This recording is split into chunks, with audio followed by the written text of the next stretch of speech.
Hello everyone, welcome back to Eat Right with Olivia. Today we'll be touching on the role of nutrition in sleep quality. I'm here with one fine dietitian. I'll leave him to do the introduction. Hello, my name is David Nta, and then I'm a registered dietitian. That is one of those. Okay, I would want us to first touch on the role of nutrition in quality of sleep. So the food that we consume actually has a lot of effects when it comes to our sleep. There are too many cases where people tend to take something or just something just to make sure they are having enough sleep. But then why don't we rather fix our daily eating, our routine in eating, to make sure we don't have to put an extra effort in taking something else to help us have a quality sleep. So this gives us, or it makes us to arrive to the fact that our nutrition actually or originally plays a big role in helping us to have a good sleep. Okay, so now I'm going to ask it the other way now. What's the connection between quality of sleep and then nutrition? How metabolism happens in our body? So quality nutrition plays a role in our lifestyle. So when you have enough sleep or when you have quality sleep, sleep is when we actually revitalize. It's when we re-energize ourselves.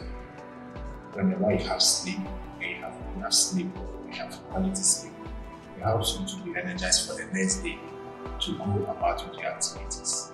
So anything at all that affects your sleep should be taken seriously. And one of those things is the nutrition. If you are not eating well, it will affect your sleep with other factors combined, meaning your sleep time and then whatever you do preceding the sleep. Okay, now that you've touched on nutrition, what are some of the nutrients that help with quality of sleep? So we are for specific hormones that actually affects our sleep or that induces our sleep. So we have the melatonin and we have the serotonin. So these two hormones are mainly responsible for our sleep. During our sleep, we have two stages. We have the REM stage, which is the rapid eye movement stage. Then we also have the deep sleep stage, where you go very, just like the name says, you go very deep into your sleep. Yeah. So these two stages are both being regularized or they are being regulated by the melatonin and the serotonin. So if you are not having enough of this production or production of these hormones, there will be a problem or there will be a gap in your sleep quality. That is the cycle of your sleep, the duration of your sleep, and the depth of your sleep. These three factors play a role to have a quality sleep. So there are many nutrients that play a role when it comes to you getting these hormones being produced in your right amounts. Apart from the major nutrients, which is the carbohydrates, the proteins, and the fats, we also have nutrients like the magnesium, we have the calcium also, which are all playing their role. Some of them serve as precursors for these major hormones to enable us to have a good sleep or to release a good amount to regulate our sleep for us to have a good time of sleep. Earlier, you mentioned that there are some conditions that can affect the quality of sleep, and one is insomnia. Can you give an example of a food ingredient or generally a diet that can help with insomnia? Okay, so one of the food, or let me say, the food elements that can actually distort or cause insomnia, we have the caffeine, which work against your sleep. So instead of it being something that's going to induce the sleep, it rather also makes you to delay in having your sleep time. So people taking caffeine actually normally take it just to be re-energized. So if you are taking any food that has let's say an amount of this caffeine in it, it's going to affect your sleep time. if you are originally wanting to sleep at, let's say, in 2 hours time, if there's any food that contains like caffeine, it's going to delay your sleep by some hours, and it's going to affect all the factors that go into affecting the sleep. Like the levels, the excitement, the information too. So caffeine is one of the known elements that actually reduces your sleep or reduces sleep being induced. Okay, so aside caffeine, what other things can reduce the quality of sleep? Okay. So our daily lifestyle can also reduce our sleep. So there has been one that I've personally realized. On a day when you have very low physical activity, you go through a whole day just idling, let me say, being in bed, having to watch movies, falling asleep for shorter times. When it gets to your evening, when you have to have your full quality sleep, it is reduced in a way. It takes time for you to fall asleep or feel sleepy again. And then you probably have to wake up the next day very early. And because of that, the mind is already tuned to that schedule. And then it's in a way doesn't make you to have enough time to sleep. Aside that, even your intake throughout the day. So there are people that actually do a lot of fluid intake. They do a lot of fluid intake. Obviously, you have to have episodes of waking up to go and pee. Then this will also really affect your sleep. So diabetic patients are people that actually complain of this a lot because they tend to have polyuria during the night. This causes them to have distorted sleep, not having the quality and the cycle that is needed. Okay, I would want us to address eating right before sleeping.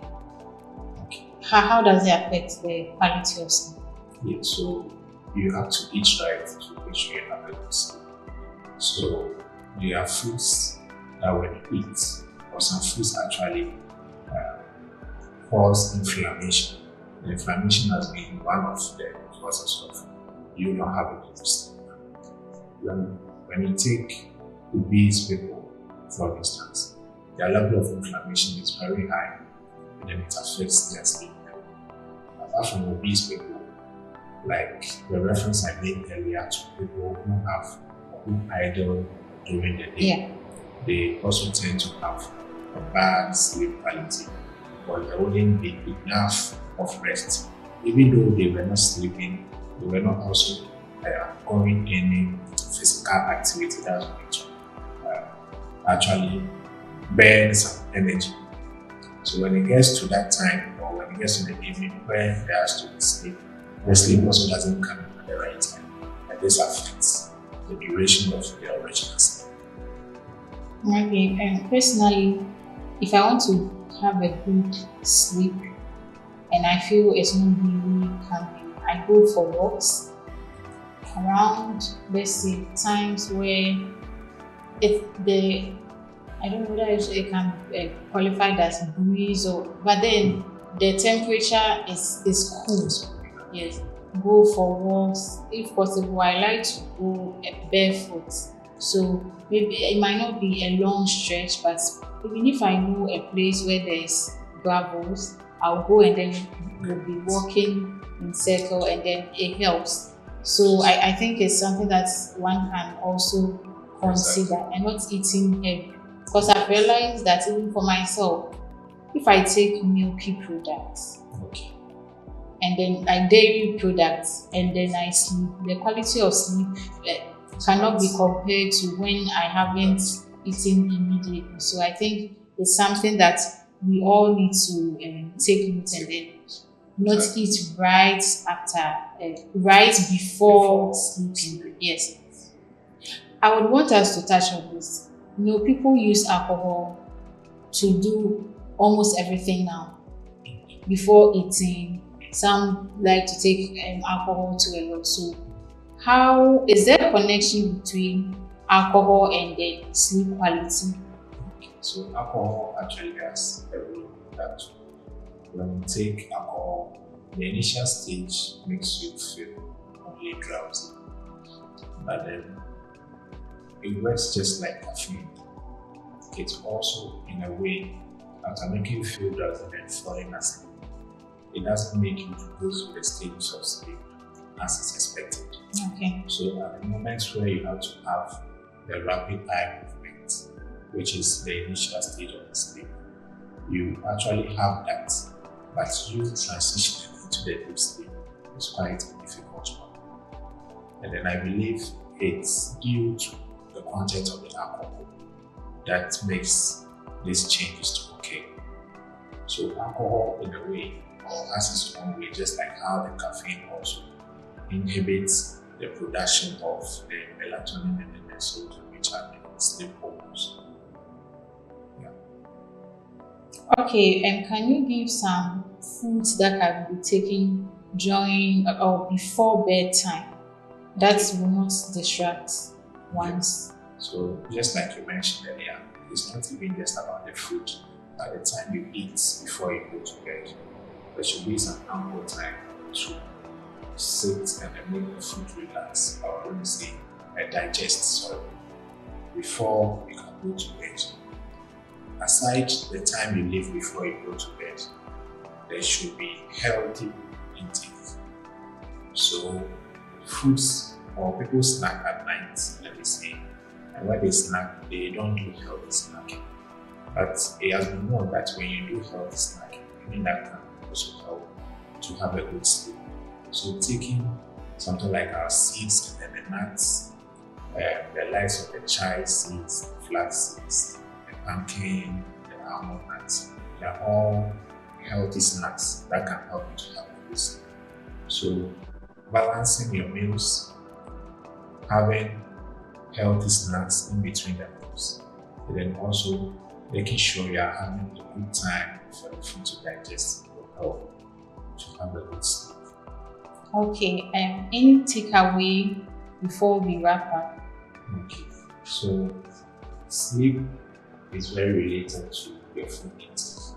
Your nutrition plays a major role in your sleep quality. So let's make sure we are having our small meals like we always preach. Let's do the healthy snacks in between our meals. Our fluid intake should be very firm also to make sure we have a good sleep at night. Not just at night, but also at every point where we think we need sleep to revitalize us.